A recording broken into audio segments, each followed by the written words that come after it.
할렐루야. 예수님 시대 때 제일 존경받는 사람들이 누구냐 하면 바리새인들과 서기관들이 그 당시에 가장 존경받는 부류의 사람들이었습니다. 그런데 예수님이 이 땅에 오셔가지고 모든 사람들은 다 용서를 했어요. 살인자도 용서하시고, 가늠하다가 현장에 붙들려온 여인도 용서하시고, 심지어는 도둑질 했는 것도 용서하시고, 다 용서하셨는데 왜 이렇게 존경받고 있고 그렇게 한 이 바리새인들과 서기관들을 예수님이 가장 싫어하셨을까? 그것은 오늘 이 본문을 통하여 쭉 보면 이유가 있습니다. 이 이유를 찾아가면서 가정의 달인데, 저는 사랑하는 성도 여러분과 제가 정말 주님이 이 땅에 세운 가장 귀한 게 뭐냐 하면 가정이에요. 내 자식과 내 아내와 내 남편이 부족해도 나의 남편이고 나의 자식이에요. 버릴 수 없는 거예요. 가장 귀한 거예요. 진짜 힘들고 어렵고 고통스러울 때는 특별한 집안이 아니고는 남는 건 가족밖에 없어요. 사랑해야 될 대상이란 말이에요. 예?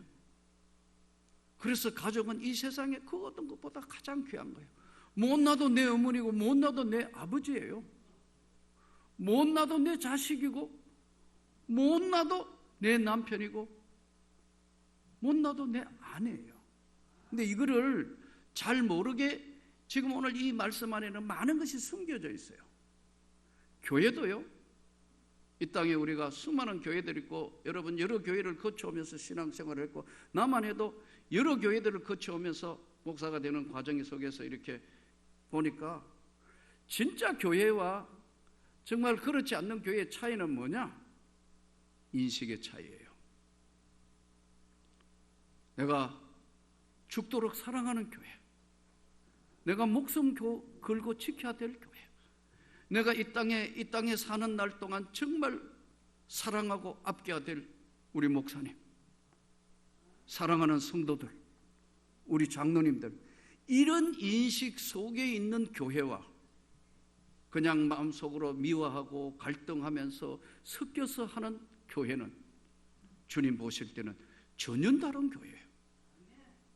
그래서 이 지금 예수님이 바리새인들과 서기관들을 향하여 던진 메시지의 가장 중요한 게 외식하는 자들아.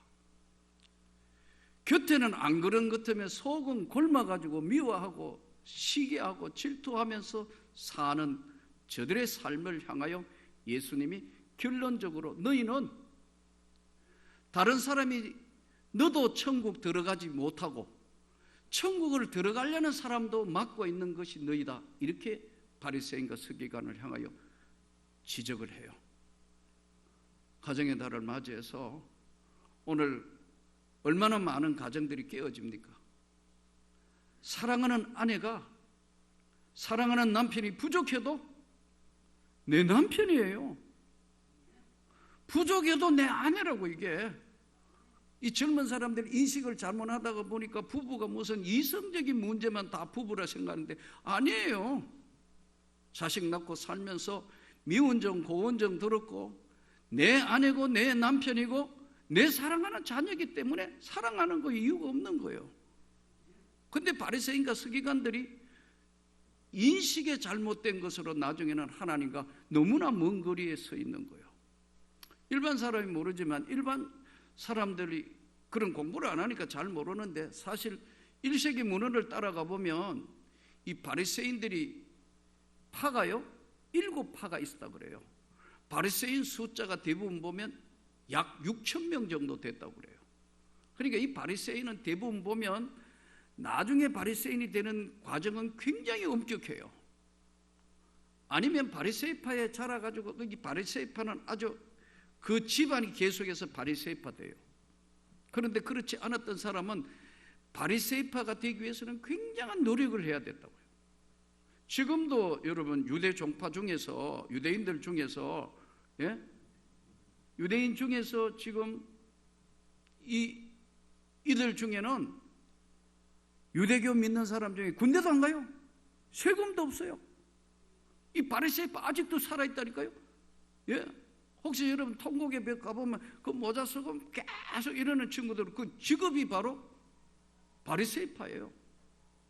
군대도 안 간다니까요. 그거 뭐 6.1 전쟁하고 지금 살벌하게 엎어지고 뭐 해도 그 친구들 군대 안 간다더라고. 물어보니 세금도 안 낸대요. 그만큼 그들은 구별되어 있다는 거예요. 예수님 당시에 한 6천 명쯤 됐는데, 이게 바리새파가 되려면 얼마나 엄격했느냐 하면은, 성경에 보면은 일주일에 2번 금식해요. 살아있는 동안 신앙 지키는 것이 일주일에 2번 금식한다고요. 그리고 소독의 11조를 하나님 앞에 빠뜨리지 않고 철저히 지키는 사람들. 이쯤 되면 신앙이 너무너무 좋은데 왜 예수님이 이 사람들을, 살인자도 용서하시고 간음한 사람도 용서하고 도적도 용서하고 삭개와 같은 세리도 다 받아들이는데 왜 이 사람들을 싫어하느냐? 외식하는 자들이여, 이 한마디에 다 포함되어 있는 거예요. 곁과 속이 다르다는 거예요. 수도에 말씀드렸지만 인간의 삶에 있어서는 가장 중요한 게 인식의 문제예요. 가족은 버릴 수 없다니까요.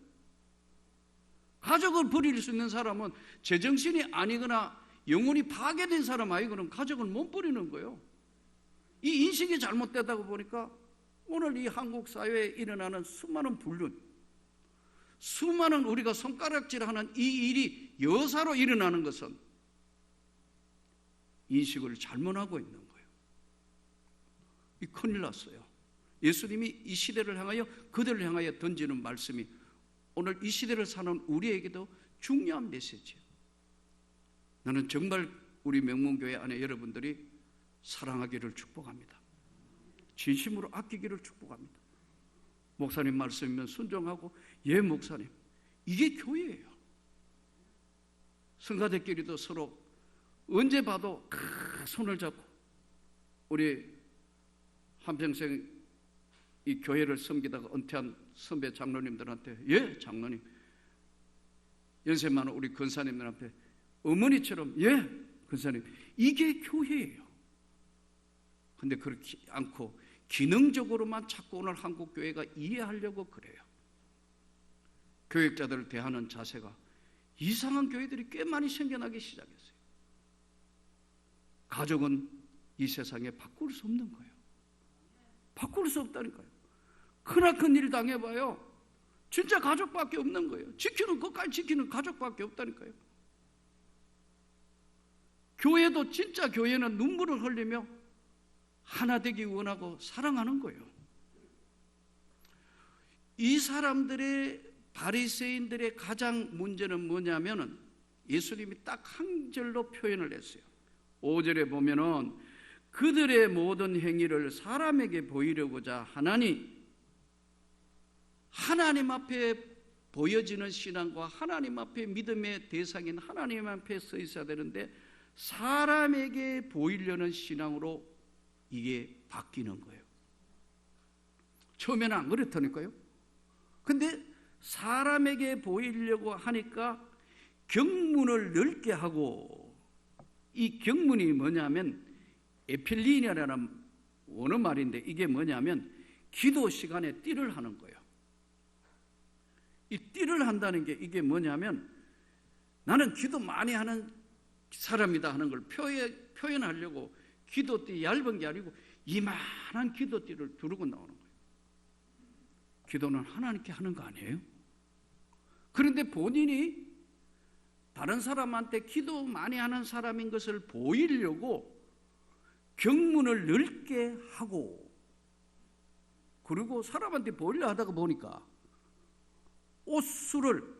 옷술이 이제 이렇게 보면은 옷을, 바리새인들은 옷을, 다른 옷을 입었으니까요. 그게 옷술이 이렇게 이제 이렇게 술이 달려 있는데, 이게 율법이 몇 가지냐면 당시 율법을 지켜야 되는 게 613가지였어요. 이 줄을 쫙 따라가 많이 있으면 뭐냐면 나는 이거 다 지키는 사람이다. 너희는 안 지키는 사람이니까 나를 봐. 이렇게 돼버린 거예요. 참 처음에는 이렇지 않았을 텐데 이 바리새파가 아까 말씀드린 것처럼 1세기 문헌에 한 6천 명 되는데 이게 파가 한 7파가 있었어요. 그런데 놀랍게도 이 바리새파 중에서도 예수님의 제자가 나온다. 대표적인 사람이 누구냐면 아리마대 사람 요셉. 그도 예수의 제자더라. 이 바리새파 중에서도 다 그런 건 아니고 예수님 시체를 달라 하는 아리마대 요셉 같은 사람도 있고 또 고민을 너무 많이 해가지고 찾아온 니고데모 바리새파 사람들 지도자고 또 사도행전에 나오는 내용들 보면요 사도행전에 보면 예수 믿는 사람들이 점점 많아지니까 이 예수 믿는 사람들을 전부 박멸을 하려고 하는데 이걸 박멸을 해야 되느냐 안 해야 되느냐 이때 가말리엘이 나타나서 이야기를 하는 거예요. 이게 하나님으로부터 나온 것이라면 절대로 막을 수 없다. 그러나 사람이 하는 부활이고 그들의 영생 이야기를 한다면 예수가 십자가에 돌아가신 지 3일 만에 부활했다고 이야기하는 저들이 사람에게서 일어난 것이면 저절로 없어지니까 그냥 두라고 한 가말리엘도 바로 바리새파 사람들이에요. 당시에 존경받는 사람이에요. 그러면 이 사람들의 보이고자 하는 것을 예수님이 몇 가지 지적을 해요. 잔치의 윗자리, 자리 싸움하는 거 아니에요. 자리 싸움하는 이야기라고. 회당의 높은 자리, 권력 싸움하는 것. 시장에서 문안 받기를 좋아한다. 알아주기를 원하는 것. 랍비라 칭함을 받는 것. 선생, 지도자라 하는 것을 이들이 좋아했던 것을 설명을 하면서 화 있을 진저 외식하는 자들아 이렇게 설명을 했어요. 자, 조금 전에 말씀드린 것처럼 우리가 가정의 달인데 진심으로 부모님한테 잘하는 게 뭘까요? 여러분 부모님한테 진심으로 잘하는 게 뭐예요? 부모님 마음을 편안하게 드리는 거. 이게 간단한 것 같지만 진심으로 부모도 진심으로 내 자식이 나를 사랑하고 나를 따른다는 걸 알 뿐만 아니라 부모가 자식을 사랑하는 데는 변함이 없어요. 나는 오늘 어버이 주일에 나는 어머니 인생을 이해하기에는 어려서는 너무 몰랐어요. 저는 사실 초등학교 1학년부터 초등학교 6학년 어린 시절은 큰 형수 밑에 컸어요. 정말 저에게 잘해줘. 지금 생각해 보니까 참 시동생 거느린다는 게 이게 보통 일이 아닐 텐데 참 잘해주신 것 같아요. 내 어린 시절은 어머니가 아니고 내 어머니는 어머니 역할을 한 사람은 나의 큰형수였다. 그런다 나의 어머니를 이해하기에는 너무나 어렵다고. 그런데 너무나 어머니는 늘 지쳐 있었고 많은 자식들에게 경제력도 없고 아무것도 없는 사람이니까 우리 어머니는 나하고 별로 관계가 없는 사람이라 생각했는데 내가 다시 어머니 삶을 이해할 때는 내 가슴이 무너지는 것 같은 거예요. 얼마나 힘든 인생을 살았을까? 얼마나 아픈 가슴으로 살았을까? 그걸 생각하니까 가슴이 미어지는 것 같아요. 그 어머니 돌아가셨을 때는 내 가슴 속에 내 영혼이 뻥 뚫힌 것 같은 고통이 나에게 오더라고. 내가 그래서 큰형 보고 그랬어요. 이제 아버지 어머니도 없는데 큰형이 우리 형제의 고향이 되십시오. 내가 최대한 잘하겠습니다. 형한테 한 얘기가 그거예요. 여러분, 그런데 그 사랑하는 형수가 나중에 돌아가시는데 내가 그때가 신학교 올라갔을 때라 신학에 올라가서 내가 올라갈 때 하나님 앞에 간절히 기도한 게 있어요. 하나님, 저는 다른 걸 원하지 않습니다. 우리 가족이 한 영혼도 하나님 버리시면 안 됩니다. 아버지 어머니로부터 구원을 주님이 허락해 줘.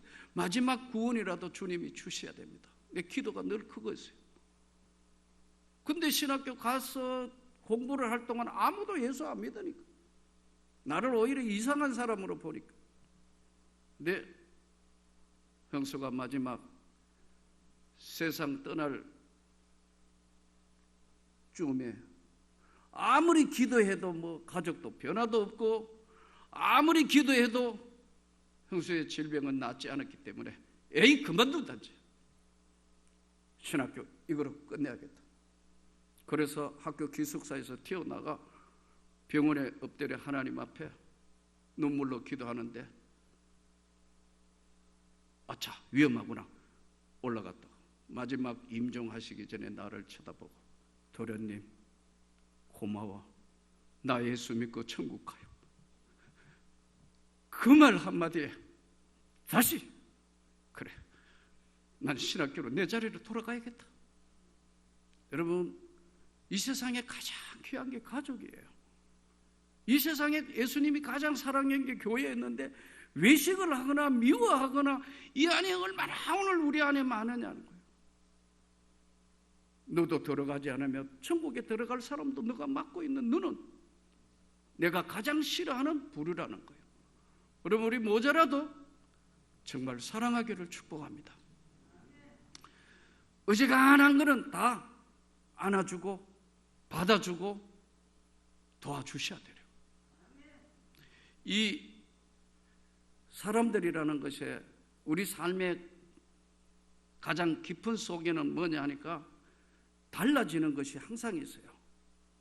정치나 경제나 가정이나 교회나 인식을 어떻게 하고 있느냐는 거예요.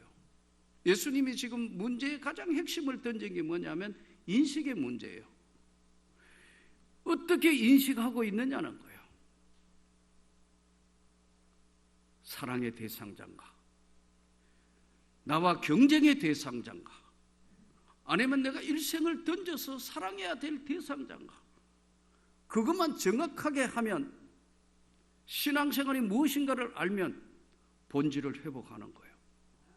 근데 사람들이 너무 이 부분을 기능적으로만 이해하다가 보니까 하나님의 사랑, 예수가 이 땅에 와도 자기 백성에게 오매 자기 백성이 영접하지 아니했고 자기 백성에게 왔는데도 믿지도 아니했으나 영접하는 자 곧 그 이름을 믿는 자에게는 하나님의 자녀가 되는 권세를 주셨다. 이 오늘 바리새인들의 삶을 들여다보면 일종의 이해는 돼요. 연민도 되고. 그런데 하나님 없는 인생의 자기 자리로 그것이 사람에게 보이는 것으로 가버렸어요. 가정이나 교회는 없어서는 안 되는 가장 소중한 것 때문에 끝까지 남는 것은 가족이다. 아껴야 돼요. 나는 아내에게 결혼하면서 한 말이 있어요. 나로 인하여 속썩을 일은 없을 거다. 왜냐하면 내가 가정이라는 걸 무엇으로 살아오면서 어려서부터 보았기 때문에 나 때문에 결혼해가 가슴 아픈 일은 절대로 하지 않는다. 사랑하는 성도 여러분, 못 나도 내 남편이고 못 나도 내 아내고 못 나도 내 자식이고 못 나도 우리 교회 교인이고 사랑하는 성도예요. 이게 안 되다가 보니까 이 안에는 얼마나 많은 공동체가 서로 얽히고 설키고 있는지 모르겠어요. 고통 소리 들리는 때마다 마음이 안 편해요. 한국 교회가 어디다가 이 지경이 되어버렸는가 모르겠다. 사람은 자기가 보는 관점이 누구에게나 있습니다.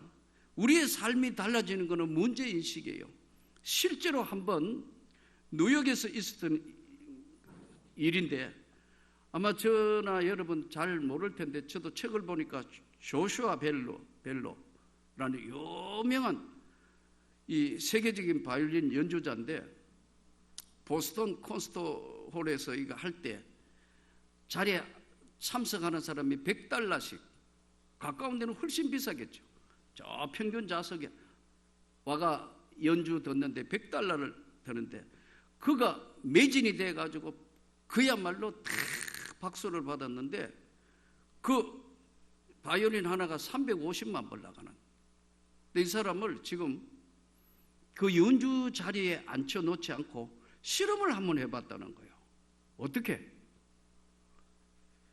워싱턴 DC 기차역에 바쁜 사람들 막 열차 타러 가고 왔다 갔다 하는 이런 사람들 앞에 시간을 딱 45분 연주를 하게 했다고요. 모자를 눌러서고 못 알아보게 해가지고 그랬는데 바흐 작품 6곡을 한번 연주를 시켜봤다는 거예요. 그런데 그 앞을 지나간 사람이 2,000명이 지나갔는데 2,000여 명 정도가 지나갔는데 그걸 듣고 있었던 사람은 계속해서 잠시 걸음을 못 추고 듣고 감동받은 사람은 딱 6명밖에 없었다. 6명밖에 없었다는 거예요. 나머지는 그냥 지나가면서 잘하는데? 아주 잘해?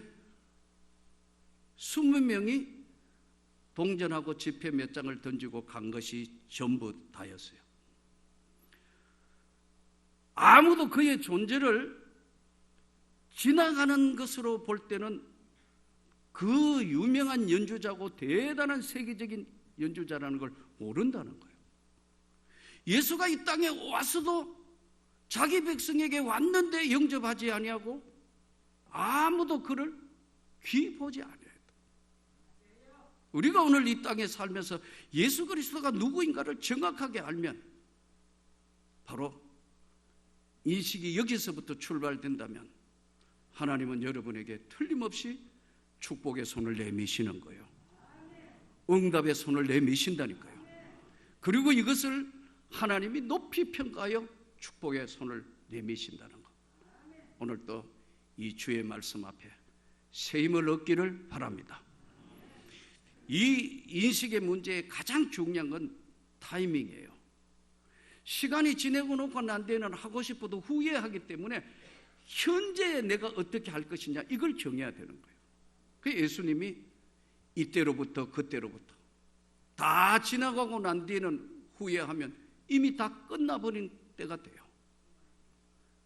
봉사도 할 때가 있습니다. 성가대 이제 자리를 잡았으니까 절대 빠지지 마시기 바랍니다. 헌신도 때가 있습니다. 기도도 때가 있습니다. 하나님 앞에 헌신할 때가 있고 모든 것이 하나님께 영광이 되는 때가 있습니다. 내 부모님도 기다려주지 않습니다. 가정을 이루어서 아름답게 힘들면 너 진짜 힘들지? 내가 너희 위해 기도할게. 내가 너와 함께 하고 있지 않냐? 아빠가 있지 않냐? 엄마가 있지 않냐? 아니 우리가 있지 않습니까? 이게 되는 무너지지 않아요. 인식을 새롭게 했기 때문에 예수 그리스도는 만왕의 왕으로 오셨고 만주의 주로 오셨기 때문에 절대로 우리를 버리지 아니하십니다.